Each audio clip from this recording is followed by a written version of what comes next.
سورہ کافرون بسم اللہ الرحمن الرحیم قل یا ایہا الکافرون لا اعبد ما تعبدون ولا انتم عابدون ما اعبد ولا انا اعبد ما عبدتم ولا انتم عابدون ما اعبد لکم دینکم ولی دین۔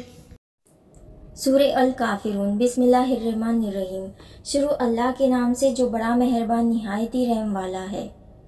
اے پیغمبر صلی اللہ علیہ وآلہ وسلم، کہہ دو کہ اے کافروں، جن بتوں کو تم پوجتے ہو ان کی میں نہیں پوجتا، اور جس معبود کی میں عبادت کرتا ہوں اس کی تم عبادت نہیں کرتے، اور میں پھر کہتا ہوں کہ جن کی تم پرستش کرتے ہو ان کی میں پرستش کرنے والا نہیں ہوں، اور نہ تم اس کی بندگی کرنے والے معلوم ہوتے ہو جس کی میں بندگی کرتا ہوں۔